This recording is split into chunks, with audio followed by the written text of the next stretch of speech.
નમસ્કાર વિદ્યાર્થી મિત્રો, આગળના લેક્ચરમાં આપણે શરૂઆત કરી હતી મધ્યસ્થ પરમાણુનો ઓક્સિડેશન આંક વિશે અને મધ્યસ્થ પરમાણુનો ઓક્સિડેશન આંક કેવી રીતે ફાઇન્ડ આઉટ કરવામાં આવે છે એની થોડા ઘણા આપણે એક્ઝામ્પલ લઈ અને શરૂઆત કરી ચૂક્યા છીએ. પણ તમારા વધારે પ્રેક્ટિસ માટે આજે થોડાક વધારે ઉદાહરણો આપણે પ્રેક્ટિસ કરીએ, જેથી કરીને ઘણા બધા વિદ્યાર્થી મિત્રો એવા છે કે જેને હજી આની અંદર થોડી ઘણી ખબર પડેલી હોય અથવા તો સંપૂર્ણ ન ખબર પડેલી હોય એ બરોબર રીતે એને આવડી જાય.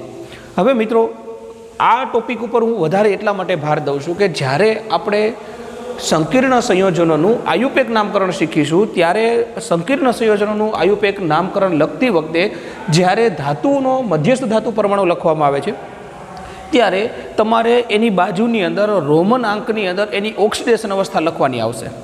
તો આ ઓક્સિડેશન અવસ્થા ક્યાંથી આવે છે? તો તમે જો જેટલા બને ને એટલા વધારે પ્રેક્ટિસ કરશો ને આવા સંકીર્ણો અને ઓક્સિડેશન અવસ્થા શોધવાની, તો આગળ જતાં આપણે આવા જ સંકીર્ણનું આયુપેક નામકરણ કરીશું ત્યારે ઓક્સિડેશન આંક આપણે વધારે મદદરૂપ થશે.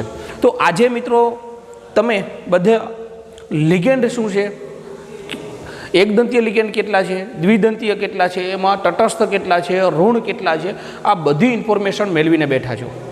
હવે મિત્રો, આ બધા નોલેજનું આગળનું બધું નોલેજનો ઉપયોગ કરી અને આજે આપણે મધ્યસ્થ પરમાણુનો ઓક્સિડેશન આંક વિશે આગળ થોડાક ઉદાહરણો જોઈએ. ઓલરેડી 6 ઉદાહરણ આપણે જોયેલા હતા. એનાથી જેટલી પોસિબિલિટી હોય વેરાયટીની એટલી મેં તમારી સામે મૂકવાની કોશિશ કરેલી છે. આ સિવાય પણ ઘણા બધા સંકીર્ણ આપણે ટેક્સ્ટ બુકની અંદર આપેલા છે. એના પણ અથવા તો બીજી કોઈ તમે રેફરન્સ બુક ઉપયોગ કરતા હોય તો એનો ઉપયોગ કરી અને આનો ઓક્સિડેશન અવસ્થા તમારે ફાઇન્ડ આઉટ કરવાની કોશિશ કરવાની છે. તો સૌપ્રથમ આપણે શરૂઆત કરીએ આ સંકીર્ણથી. તો સૌ પ્રથમ મેં તમને શું કીધું હતું કે જ્યારે પણ તમારી સામે સંકીર્ણ આવે એનું તમારે શું કરવાનું છે? આયનીકરણ કરી નાખવાનું છે. અને આયનીકરણ કરશો તો અહીંથી આ ભાગ છૂટો પડશે, એટલે કે પ્રાથમિક સંયોજકતા છે એ અહીંથી છૂટી પડશે અને તમારું સંકીર્ણ તમને આવી રીતે મળશે, PtCl6. અને અહીંયા શું છૂટું પડશે? 2F. હવે ફ્લોરિન છે એની ઓક્સિડેશન અવસ્થા કેવી હોય? -1 હોય. જો એની -1 હોય તો એની સાથે જોડેલા ફ્લોરિન કેટલા છે? 2 છે. તો આની ઓલ ઓવર ચાર્જ કેટલો થયો? -2. તો આ સંકીર્ણ ઉપર ચાર્જ કેટલો આવે છે? +2. મિત્રો, એટલી વસ્તુ આવડી જાય ને એટલે તમે બરોબર રીતે ઓક્સિડેશન અવસ્થા ફાઇન્ડ આઉટ કરી શકો. હવે શું કરવાનું છે? તો કે હવે આપણે આ પ્લેટિનમનો ઓક્સિડેશન અવસ્થા જાણતા નથી, પણ બાકીનો જો ઉપર આપણા સંકીર્ણ ઉપર કેટલો ચાર્જ છે એ આપણે ખબર પડી ગઈ. કેવી રીતે? તો કે આયનીકરણ કરી. બીજું કે આ જે ક્લોરિન છે, જે લિગેન્ડ છે, એની ઓક્સિડેશન અવસ્થા કેટલી છે એ પણ આપણને ખબર છે, એનો ચાર્જ કેટલો છે એ ખબર છે. એટલે હવે શું કરશું? તો કે હવે આપણે પ્લેટિનમનો ઓક્સિડેશન અવસ્થા આપણે ફાઇન્ડ આઉટ કરવી છે. તો આપણે શું કરવું પડશે? આપણી પાસે 6 ક્લોરિન છે અને ઇઝ ઇક્વલ ટુ જે ઉપર ચાર્જ હોય એ ઇક્વલ ટુની પેલી બાજુ મૂકી દેવાનો છે. હવે શું કરવાનું છે? આ ક્લોરિન છે એ ક્લોરિનનો એક ક્લોરિન હોય તો એની ઓક્સિડેશન અવસ્થા કેટલી હોય? -1 ઇઝ ઇક્વલ ટુ +2. હવે પ્લેટિનમ અહીંયા જો 6 - 1 એટલે કેટલા થશે? -6 પ્લસ માઇનસ પાછા શું થઈ જશે? માઇનસ. એટલે ઓલ ઓવર કેટલો થઈ જશે? -6. હવે મિત્રો, આ -6 છે એને ઇક્વલ ટુની પહેલી બાજુ લઈએ તો અહીંયા માઇનસ છે તો ત્યાં શું થઈ જશે? પ્લસ થઈ જશે. એટલે કે આ શું થઈ જશે? તો કે આ પહેલી બાજુ જશે તો શું થશે? પ્લસ. એટલે કે +6 વત્તા +2 ઇઝ ઇક્વલ ટુ કેટલા થઈ જશે? +8. મતલબ કે આ સંકીર્ણની અંદર જે પ્લેટિનમ છે એની ઓક્સિડેશન અવસ્થા કેટલી છે? 8 છે. અને એને રોમનમાં કેવી રીતે લખાય તો એ ખાસ તમારે યાદ રાખવાનું છે. રોમનમાં કેવી રીતે લખવાનું છે તો એને આપણે બોક્સ 3 લખતા જઈએ તો કે પ્લેટિનમ 8 ને રોમનમાં કેવી રીતે લખાય તો કે V અને III આવી રીતે રોમનની અંદર લખવાનું છે. આ હું તમને બોક્સ બનાવતો જાઉં છું, એ તમારે યાદ રાખવાનું છે. કારણ કે જ્યારે આપણે આયુપેક નામકરણ કરશું ત્યારે આવી રીતે આપણે ડાયરેક્ટ 8 લખવાના નથી. ત્યારે હંમેશા આપણે ઉપયોગ કરવાનો થશે રોમનમાં થશે. એટલે કે 1 થી 10 રોમન આંકડા આપણે આવડતા હોય તો આપણા માટે મોર ધેન ઇનફ છે. એના પછીનું ઉદાહરણ જોઈએ તો એના પછીના ઉદાહરણમાં શું આપેલું છે તો કે સંકીર્ણ છે, એમાં પણ એનું આપણે કોમ્પ્લેક્સ ઉપર કેટલો ચાર્જ છે ખબર નથી, એટલા માટે આનું આપણે અહીંયા આયનીકરણ કરી નાખશું. અને આયનીકરણ કરશું તો આમાંથી આટલું સંકીર્ણ છૂટું પડશે, Ni NH3 4 ટાઈમ અને 2Cl-. એક Cl નો -1 હોય તો 2 Cl ના કેટલા થઈ જશે? -2 થઈ જશે. અને 2 Cl ના -2 થઈ જાય મિત્રો. તો અહીંયા ખાસ ઉપર કોમ્પ્લેક્સ ઉપર કયો ચાર્જ આવશે તો કે કોમ્પ્લેક્સ ઉપર આવશે +2 ચાર્જ અને કોમ્પ્લેક્સ ઉપર +2 ચાર્જ આવે છે મતલબ હવે આપણે આ નિકલની ઓક્સિડેશન અવસ્થા આપણે ફાઇન્ડ આઉટ કરી શકીએ નિકલની આપણે ફાઇન્ડ આઉટ કરવી છે તો બાકીમાં 4 કોણ છે તો કે એમોનિયા જોડાયેલા છે ઇઝ ઇક્વલ ટુ કેટલા લખવાના છે +2 લખવાના છે હવે એમોનિયાની ઓક્સિડેશન અવસ્થા કેટલી હોય છે તો કે એ એક દંતીય લિગેન્ડ છે કેવો છે તટસ્થ છે તટસ્થ લિગેન્ડ હોય ત્યારે એની ઓક્સિડેશન અવસ્થા કેટલી લેવાની છે આપણે 0 લેવાની છે ઇઝ ઇક્વલ ટુ +2 તો ઓલ ઓવર જે નિકલ છે એની ઓક્સિડેશન કેટલી આવશે +2 અને એને આપણે લખવું હોય તો શું લખી શકશું તો કે નિકલ અને રોમનમાં 2 ને કેવી રીતે લખાય તો કે II આ તમારું બીજું એક્ઝામ્પલ એનો ઓક્સિડેશન અવસ્થા જો મિત્રો જેમ જેમ તમે પ્રેક્ટિસ કરતા જશો અને તમને લિગેન્ડ વિશે ખબર હોય ને તો આ ટોપિક તમારા માટે અઘરો નથી અને આયુપેક નામકરણનો એક પાર્ટ આપણે અહીંયા સંપૂર્ણ પૂરો થઈ જશે કારણ કે ત્યારે ઓક્સિડેશન અવસ્થા ફાઇન્ડ આઉટ કરવી પડશે તો ત્યારે હવે હું ડાયરેક્ટ તમને કહી દઈશ ઓક્સિડેશન અવસ્થા લખો તો ત્યારે તમને ઓક્સિડેશન અવસ્થા ફાઇન્ડ આઉટ કરતા આવડવી જોઈએ હવે આગળ જોઈએ તો આગળ સંકીર્ણની અંદર ઘણી બધી વેરાયટી હોય છે એમાંથી આપણે આ 3 ઉદાહરણ એક પ્રકારના આમ તો 4 એક પ્રકારના છે પછી આગળ જશું એમ થોડાક અલગ આવશે આનું તમે આયનીકરણ કરી નાખો તો શું મળશે અહીંથી Fe(C2O4) થ્રાઇસ અને અહીંયા 3Cl છૂટા પડશે એક Cl નો -1 હોય તો 3 ના કેટલા થાય -3 તો કોમ્પ્લેક્સ ઉપર કેટલો ચાર્જ આવશે +3 આવશે અને કોમ્પ્લેક્સ ઉપર +3 ચાર્જ આવે મિત્રો તો ઓલ ઓવર તમે Fe ની ઓક્સિડેશન અવસ્થા આપણે ફાઇન્ડ આઉટ કરવી તો Fe પ્લસ અહીંયા આ જે લિગેન્ડ છે એ કેટલા છે તો કે 3 છે અને મિત્રો આ લિગેન્ડને શું કહેવામાં આવે છે તો યાદ કરો જ્યારે મેં તમને લિગેન્ડ લખાવેલા છે એમાં દ્વિદંતીય લિગેન્ડમાં ઋણ લિગેન્ડ હોય તો એમાં C2O4 મેં કાં તો આવી રીતે લખેલું હશે C2O4 અથવા તો આવી રીતે લખેલું છે ઓક્ઝેલેટો અને અહીંયા એવું લખેલું છે -2 તો મિત્રો આ બીજું કાંઈ નહીં ઓક્ઝેલેટ આયન છે અથવા તો ઓક્ઝેલેટ લિગેન્ડ છે અને ઓક્ઝેલેટ લિગેન્ડ હોય તો આનું સૂત્ર કંઈક આવું થાય છે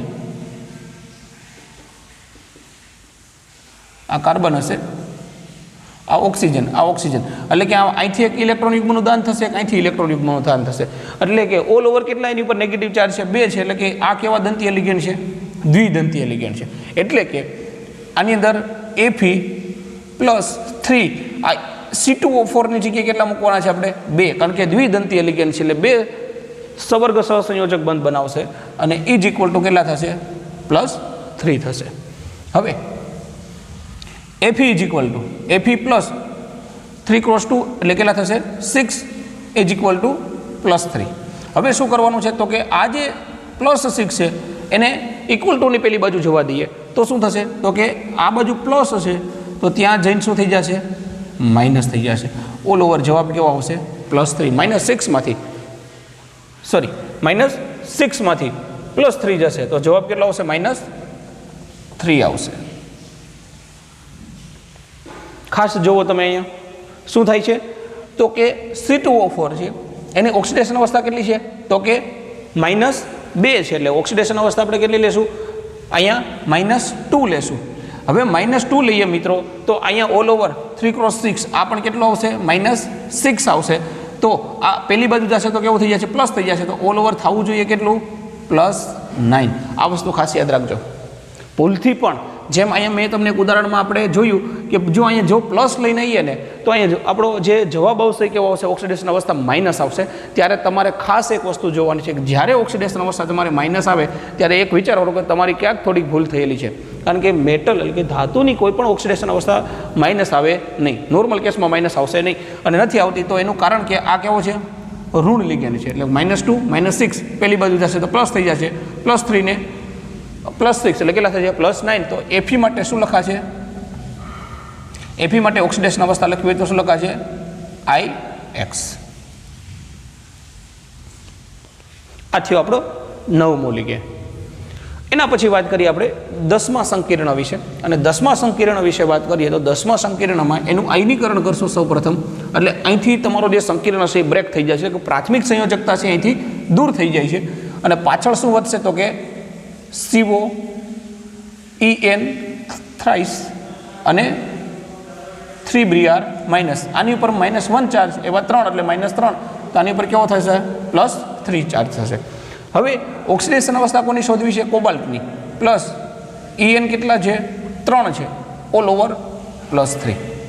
ભૂલથી પણ ક્યારેય આને ગણી લેવાના નથી, કારણ કે આ તમે જ્યારે આયનીકરણ થઈ ગયું છે પછીની જે સ્ટેજ છે એનું આપણે ઓક્સિડેશન અવસ્થા શોધી, પછી આને આપણે ગણવાનું નથી. આ વસ્તુ તમારે ખાસ યાદ રાખવાની છે. હવે શું કરવાનું છે તો કે આપણે એવું જાણીએ છીએ કે અહીંયા En એટલે એને શું કહીએ છીએ આપણે? દ્વિદંતીય લિગેન્ડ, અને એમાં કેવો? તટસ્થ લિગેન્ડ, જેને કહેવામાં આવે છે ઇથિલિન ડાયએમાઇન અથવા તો ઇથેન 1,2 ડાયએમાઇન. અને આ કેવો? તટસ્થ હોય તો એની ઓક્સિડેશન અવસ્થા કેવી હોય? શૂન્ય હોય. તો ઓલ ઓવર શું થઈ જાય છે? CO કેટલો થાય છે? 3x0 0 થઈ જશે.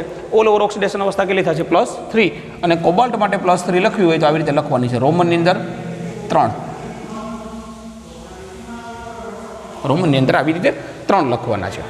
એનાથી આગળ વધીએ તો કોપર માટે, એટલે કે આ સંકીર્ણ છે, તો આ સંકીર્ણનું આયનીકરણ કરી નાખીએ. આયનીકરણ થશે એટલે શું થશે? સૌપ્રથમ Cu CN4 time 3Cl minus, તો અહીંયા શું આવશે? +3 આવશે. અને +3 આવશે તો આપણે શું કરવાનું છે? Cu ની ઓક્સિડેશન અવસ્થા ફાઇન્ડ આઉટ કરવાની છે. પ્લસ અહીંયા જે છે 4Cn +3. Cu ની ઓક્સિડેશન અવસ્થા આપણે જાણતા નથી, એટલા માટે એની ફાઇન્ડ આઉટ કરવાની છે, પણ Cn ની જાણીએ છીએ. Cn છે એ કેવો છે? એક દંતીય લિગેન્ડ છે, કેવો છે? પાછું ઋણ છે, એટલે અહીંયા શું આવશે? -1 +3. આ બે કરશો તો શું થશે? Cu -4 +3. આને પેલી બાજુ જવા દેશો તો કેટલા થઈ જશે? તો કે પ્લસ થઈ જશે, એટલે આવું થઈ છે Cu +4 +3 +7. અને Cu માટે લખવું હોય તો Cu 7 લખવું હોય તો આ 5, 6 અને 7. તો મિત્રો આવી રીતે તમે જેમ જેમ ઉદાહરણ લેતા જશો એમ તમને વધારે ને વધારે ખબર પડતી જશે. એટલે કે જેટલા ઉદાહરણ તમે વધારે ક્લિયર કરશો એટલું તમારા માટે ફાયદાકારક છે. એના પછીનું એક્ઝામ્પલ જોઈએ આપણે. જો એના પછીના એક્ઝામ્પલમાં ઘણી વખત આપણે એવું છે કે જો એક સરખા લિગેન્ડ લીધેલા છે, એક કરતાં વધારે, જો અત્યારે જેટલા પણ ઉદાહરણ તમે જોશો ને એમાં બધામાં મેં કેવા લીધા છે? તો કે હોમોલેપ્ટિક લીધા છે. હવે તમે એ પણ ખબર છે હોમોલેપ્ટિક એટલે શું? કે જે સંકીર્ણની અંદર ફક્ત એક જ પ્રકારના લિગેન્ડ હોય એને શું કહેવાય? હોમોલેપ્ટિક. જેમ કે અહીંયા જુઓ તમે, પ્લેટિનમ સાથે ક્લોરિન છે તો 6 ક્લોરિન છે, અહીંયા એમોનિયા છે તો 4 એમોનિયા છે, અહીંયા ઓક્ઝેલેટ છે તો 3 ઓક્ઝેલેટ છે, અહીંયા કોણ છે? ઇથિલિન ડાયમાઇન છે તો 3 ઇથિલિન ડાયમાઇન છે, અહીંયા સાયનાઇડ છે તો 4 કેવા છે? સાયનાઇડ છે. તો આ બધાને કેવા કહેવાય? હોમોલેપ્ટિક લિગેન્ડ કહેવાય. પણ અહીંયા જુઓ પહેલી વખત કેવા આવશે? હિટ્રોલેપ્ટિક લિગેન્ડ છે, એટલે કે એકની અંદર જ કેવા છે? બે અલગ અલગ પ્રકારના લિગેન્ડ રહેલા છે, તો એને શું કહેવામાં આવે છે? હિટ્રોલેપ્ટિક લિગેન્ડ. એ ભલે નહીં હોમોલેપ્ટિક હોય તો હિટ્રોલેપ્ટિક, એની સામે આપણે કોઈ લેવા દેવા નથી. આનું સીધું તમે આયનીકરણ કરી નાખો. જો આયનીકરણ નથી કરેલું તો તમારે આયનીકરણ કરવાનું છે, જો આયનીકરણ કરેલું હોય તો આપણે કોઈ ચિંતા નથી. હવે શું કરવાનું છે તો કે CO NH3 4 Cl2 આ Cl માઇનસ, તો આની પર શું આવશે? +1. અહીંયા કેવો આવશે? -1. હવે કોબાલ્ટની ઓક્સિડેશન અવસ્થા આપણે ફાઇન્ડ આઉટ કરવી છે. પ્લસ અહીંયા 4 શું છે? Ammonia, +2 Cl +1. એમોનિયા છે એ કેવો છે? એક દંતીય લિગેન્ડ છે મિત્રો, એટલે એની, અને બીજું કેવું છે? સાથે તટસ્થ છે, એટલે એની ઓક્સિડેશન અવસ્થા કેવી થશે? 0. જ્યારે ક્લોરિન છે એની ઓક્સિડેશન અવસ્થા કેવી થશે? +1 થઈ જશે. ઓલ ઓવર તમે જોશો તો એટલી વસ્તુ તો 0 થઈ જશે. આ બાજુ કેટલા આવશે? તો કે -2 +1. અને આ બાજુ જવા દેશો તો શું થઈ જશે? તો કે કોબાલ્ટ +2 +1 +3. એટલે કે આ સંકીર્ણની અંદર કોબાલ્ટની ઓક્સિડેશન અવસ્થા કેટલી થાય છે? +3 થાય છે.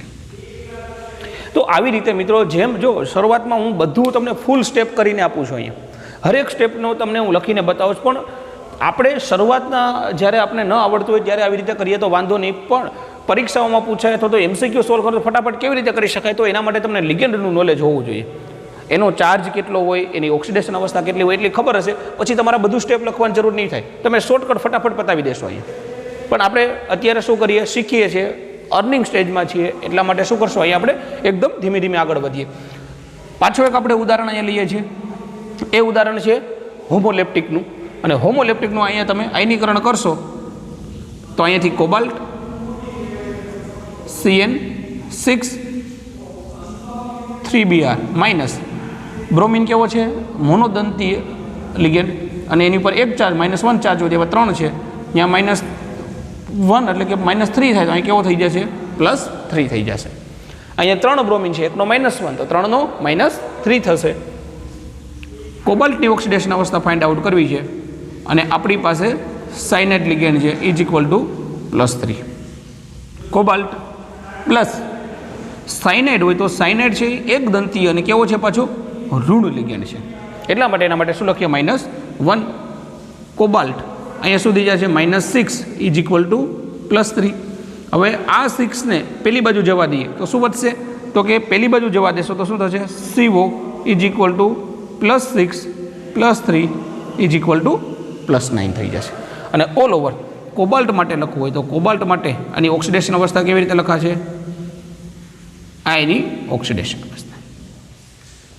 તો કે હું રોમનમાં એટલા માટે મિત્રો અહીં સાથે લખતો જાઉં છું કારણ કે આયુપેક નામકરણ લખશું ત્યારે આપણે એ ઉપયોગી થશે એટલા માટે તમારે પણ ઓક્સિડેશન અવસ્થા આ ફાઇન્ડ આઉટ થઈ જાય ત્યારબાદ રોમનમાં લખવાની પ્રેક્ટિસ પાડવાની છે જેથી કરીને આપણે આયુપેક નામકરણમાં ખોટું પડે નહીં એમાં ખાસ 11 અને 9 4 અને 6 આ કેવી રીતે રોમનમાં લખાય એ આડાવડું થવું જોઈએ નહીં એનાથી આગળ વધીએ આપણે જો અત્યાર સુધીના જેટલા પણ આપણી પાસે સંકીર્ણો હતા અથવા તો સવર્ગ સંયોજનો હતા એ બધાની અંદર આપણે એનું આયનીકરણ કરવાની જરૂર પડી છે પણ અહીંયા જો સંકીર્ણમાં ઓલરેડી આયનીકરણ કરીને આપેલો છે જો આવું આપેલું હોય તો આપણે કંઈ કરવાનું નથી આપણા માટે વધારે સરળ બની જાય તો સીધું આનું શું કરવાનું છે આપણે ઓક્સિડેશન અવસ્થા ફાઇન્ડ આઉટ કરવાની છે આ કેટલો ચાર્જ છે ઉપર +3 તો અહીં +3 મૂકી દો ક્રોમિયમ H2O મોનોદંતીય લિગેન્ડ અને સાથે કેવો છે પોતે તટસ્થ થશે એટલે કે એની ઓક્સિડેશન અવસ્થા કેવી થશે 0 +3 ક્રોમિયમ +3 મતલબ કે 0 × 6 0 અને ક્રોમિયમને રોમનમાં લખવા હોય 3 ઓક્સિડેશન અવસ્થા તો એને આપણે આવી રીતે ઓક્સિડેશન અવસ્થા લખી શકશો હવે મિત્રો એનાથી આગળનું જે લિગેન્ડ જોઈએ તો આગળના લિગેન્ડની અંદર આ એક પ્રકારનો હિટ્રોલેપ્ટિકનું ઉદાહરણ છે અને હિટ્રોલેપ્ટિકનું ઉદાહરણ છે બીજું અહીંયા કોઈ પણ પ્રકારનું જો આગળ કે પાછળ કોઈ પણ પ્રકારનું આયનીકરણ કરવાની જરૂર નથી ન હોય તો ઉપર આપણે ચાર્જ કેટલો ગણવાનો છે અહીંયા 0 ખાસ યાદ રાખજો ન હોય તો શું ગણવાનું 0 ગણવાનું છે અને અહીંયા શું થશે એના એનો આપણને ખબર નથી પ્લસ અહીંયા Cl કેટલા છે 2 છે પ્લસ અહીંયા શું છે તો કે PH3 જો હવે મિત્રો આ લિગેન્ડ મેં તમને લખાવેલો નથી અને મેં તમને તમારી બુકની અંદર એટલે કે સેટ નોટની અંદર તમને લખતા હોય લિગેન્ડ ત્યારે જગ્યા મૂકવાનું કીધેલું છે કારણ કે જેમ જેમ આપણે આગળ જશું જરૂર પડશે ત્યાં મેં તમને એમ કીધું હું તમને લિગેન્ડ લખાવતો જઈશ હવે આ લિગેન્ડને કહેવાય ટ્રાયફિનાઇલ ફોસ્ફિન હવે આ ટ્રાયફિનાઇલ ફોસ્ફિન હોય કેવો તો હું તમને ડ્રો કરી દઉં છું ટ્રાયફિનાઇલ ફોસ્ફિન હોય કેવો તો કે મધ્યની અંદર આવી રીતે ફોસ્ફરસ હોય અને એની સાથે આવી રીતે ફિનાઇલ રિંગ જોડાયેલી હોય 3 ફિનાઇલ રિંગ જોડાયેલી હોય એની સાથે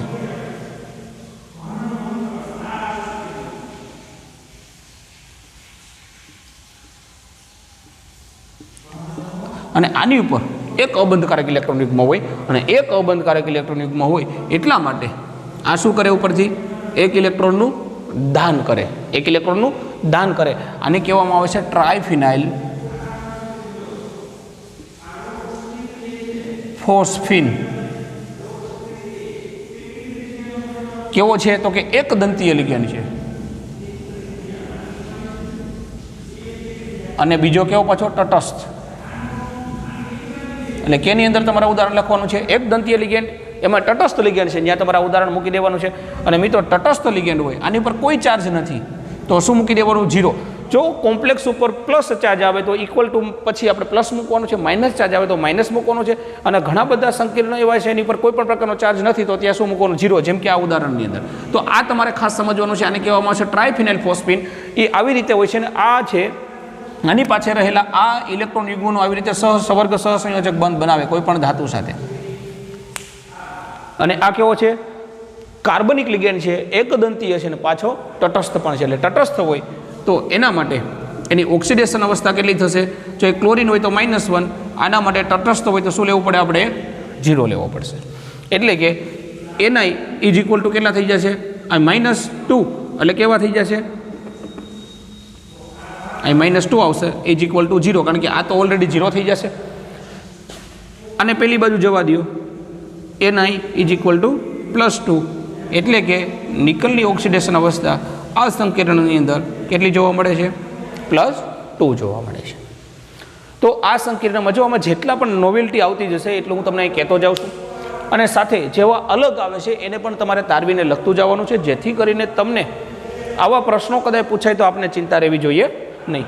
એનાથી આગળ જોઈએ HCN થાયોસાઇનેટો અથવા તો આઇસોથાયોસાઇનેટો કહો છો તમે, બરાબર. આ કેવો છે? ઉભયદંતીય લિગેન્ડ છે, ઉભય ગુણધર્મી જેવો છે. ઉભય ગુણધર્મ એટલે કે એસ પણ ઇલેક્ટ્રોનિકનું દાન કરી શકે, એન પણ કરી શકે. કેમ ખબર પડે? તો કે જ્યારે આયુપેક નામકરણ લખતા હોય ત્યારે ખાસ જોવાનું હોય.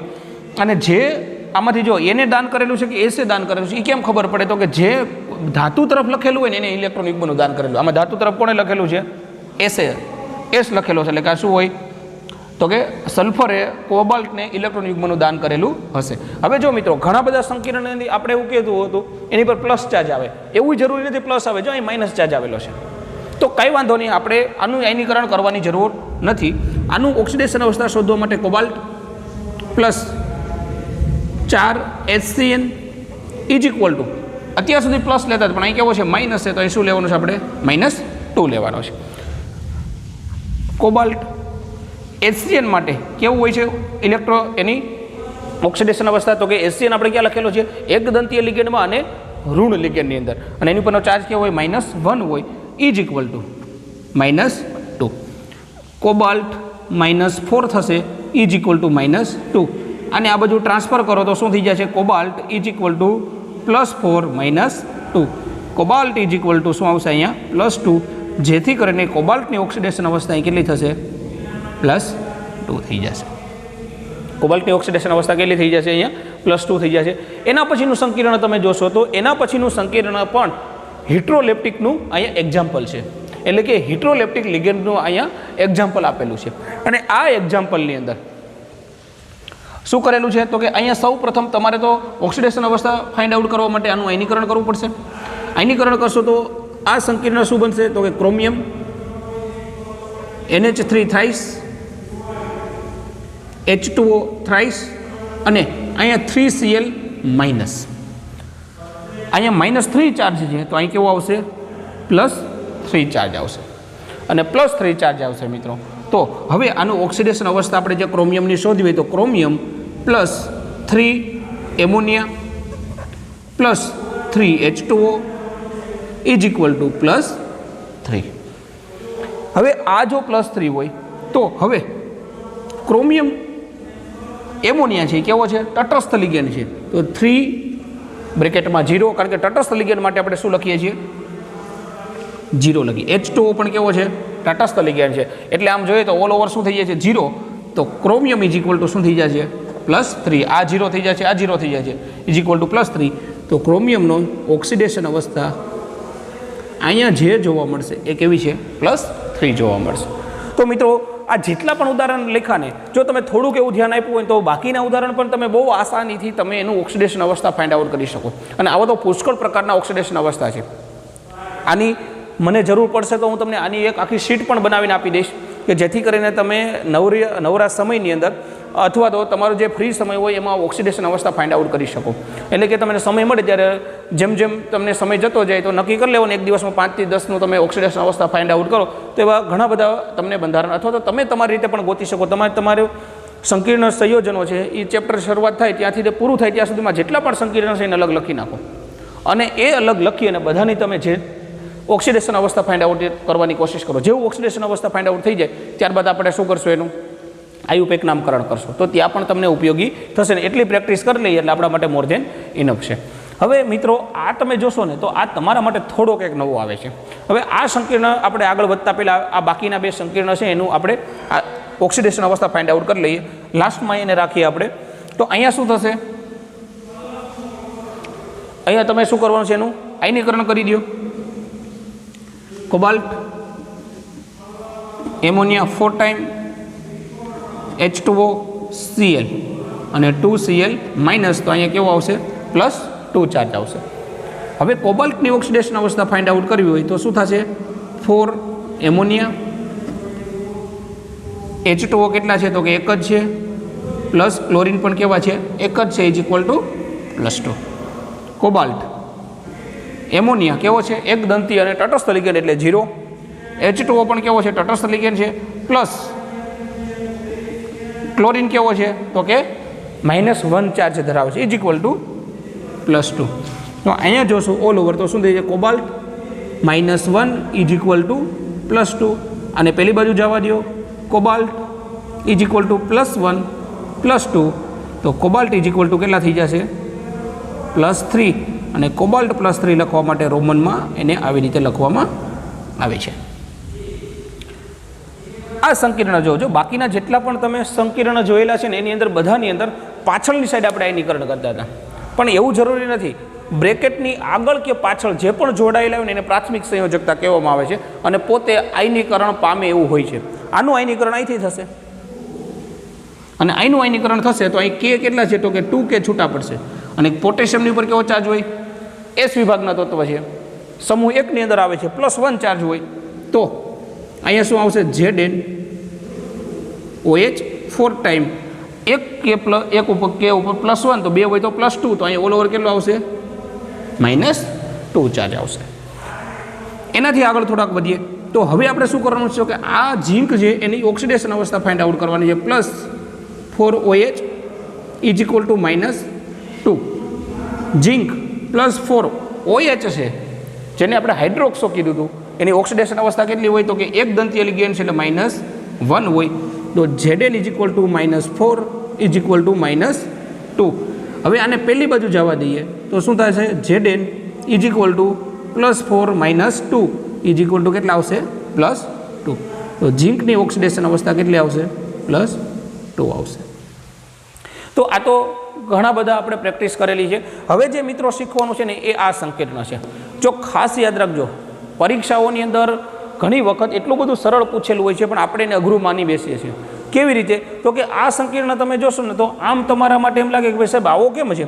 તો અત્યાર સુધીના જેટલા પણ સંકીર્ણ જોઈએ ને એમાં તમે લિગેન્ડની પાછળ 2, 4, 6 લિગેન્ડ એવી રીતે જોયેલું છે અહીંયા, પરંતુ સંકીર્ણની પાછળ બગડો આપણે જોયેલો નથી. અને સંકીર્ણની પાછળ બગડો નથી જોયેલો મિત્રો, તો હવે આનું સોલ્યુશન કેવી રીતે કરવું? તો સૌ પ્રથમ કાંઈ ચિંતા કર્યા વગર આપણે શું કરવાનું છે? આનું આયનીકરણ કરી નાખો. આનું આયનીકરણ તમે કરી નાખશો તો આમાંથી વધશે શું? તો કે CO. હવે જો CH2 અને NH2 આને કહેવામાં આવે ઇથિલિન ડાયમાઇન અથવા તો ઇથેન 1,2 ડાયમાઇન, એટલે કે મને ટૂંકમાં લખું છું EN. કેટલા છે? તો કે 3. હવે આયનીકરણ થઈ જાય છે કોનું? તો કે SO4 નું.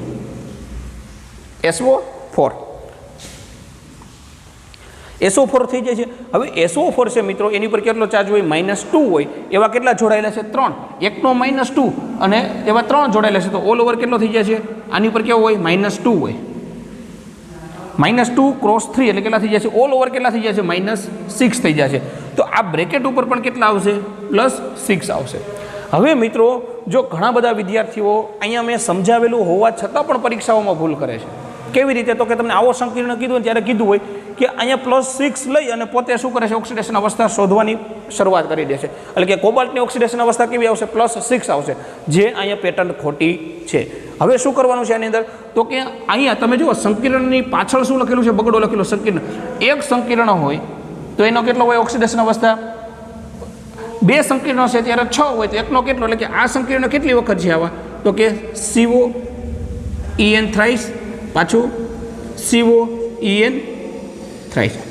આ સંકીર્ણ આવી, આનો મતલબ શું થયો? આ 2 વખત થયો. જો 2 ઉપર +6 ચાર્જ હોય તો 1 ઉપર કેટલો આવે? તો કે +3. સમજાણું મિત્રો? ફરી વખત આ સંકીર્ણ બીજા સંકીર્ણ કરતાં થોડુંક અલગ આપેલું છે. એટલે કે અહીંયા મેં સંકીર્ણની પાછળ બગડો લખેલો છે, એટલે કે 2 લખેલું છે. આવા સંકીર્ણ કેટલી વખત છે? 2 વખત છે. SO4 નો જ્યારે આયનીકરણ કરશો, આયનીકરણથી SO4 પર કેવો આવશે? -2 ચાર્જ આવશે. અને એને ઓલ ઓવર જોશો તો -2 × 3 ઇઝ ઇક્વલ ટુ -6 થશે. તો ઓલ ઓવર આની ઉપર કેટલો ચાર્જ આવશે? +6 આવશે. હવે +6 ચાર્જ આવશે, પણ આ સંકીર્ણ કેટલા છે? 2 છે. પણ આપણે જો 2 ને ધ્યાનમાં લઈ અને ઓક્સિડેશન અવસ્થા ક્યાંય ફાઇન્ડ આઉટ કરેલી જોવો તમે બધાની અંદર તમે જોશો કેટલા છે? એક જ સંકીર્ણ છે, ક્યાંય બે છે નહીં. તો આ બંને એક સરખા છે, તો કોઈ પણ તમે ચાહો તો આને આગળ વધારો, ચાહો તો આને આગળ વધારો, કોઈ પણ એકને પકડી અને તમારે શું કરવાનું છે, અહીંયા સંકીર્ણની ઓક્સિડેશન અવસ્થા ફાઇન્ડ આઉટ કરવાની છે. એટલે કે હવે શું કરવાનું છે કે CO આને હું ધ્યાનમાં લઈને આગળ વધું તો શું કરવાનું, CO plus 3En is equal to +3 +6 લેવાનું નથી. આ વસ્તુ ખાસ યાદ રાખજો, વિદ્યાર્થીઓ અહીંયા ભૂલ કરે છે અને પછી પરીક્ષામાં ખોટા પડે છે. હવે CO પ્લસ 3En એટલે કે તટસ્થ લિગેન્ડ ઇઝ ઇક્વલ ટુ +3. હવે અહીંયા તમે જોશો તો CO is equal to all over કેવું થઈ જશે 0, અહીંયા કેટલો આવશે +3, એટલે કે કોબાલ્ટની ઓક્સિડેશન અવસ્થા અહીં કેટલી થઈ જશે, +3 થઈ જશે. તો મિત્રો આ જે હતું એ તમારી સામે મેં અહીંયા ઘણા બધા ઉદાહરણો મૂકી અને ઓક્સિડેશન અવસ્થા મેં તમને અહીંયા ફાઇન્ડ આઉટ કરીને કીધેલી છે. હવે તમારું કામ શું છે તો કે આ બરોબર રીતે એટલે જેટલા પણ આપણે વિષક જેવા એક્ઝામ્પલ કરેલા છે આ બધા એક્ઝામ્પલને બરોબર રીતે સમજો, લિગેન્ડને તમારે મગજમાં બરોબર ઉતારો અને ત્યારબાદ તમારી ટેક્સ્ટ બુકની અંદર રહેલા અથવા તો રેફરન્સ બુકની અંદર રહેલા જે લિગેન્ડ છે અથવા તો એને જુઓ, સંકીર્ણને જુઓ, એનું ઓક્સિડેશન અવસ્થા ફાઇન્ડ આઉટ કરવાની કોશિશ કરવાની છે. જ્યારે પણ પાછો જરૂર પડશે ત્યારે સ્પેશિયલી પાછો તમને ઓક્સિડેશન અવસ્થા વિશેના ઘણા બધા સંકીર્ણો વિશે હું પાછી તમને માહિતી આપે, જેમ જેમ મને જરૂર પડશે એમ ઓક્સિડેશન અવસ્થા આપણે ફાઇન્ડ આઉટ કરતા શીખીશું. અને વધારે આની જરૂર પાછી પડશે આપણે IUPAC નામકરણની અંદર, એટલે તમારે સતત આની અંદર પ્રેક્ટિસ કરતી રહેવાની છે. જ્યાં સુધી ન મળે ત્યાં સુધી આવજો. Have a nice day.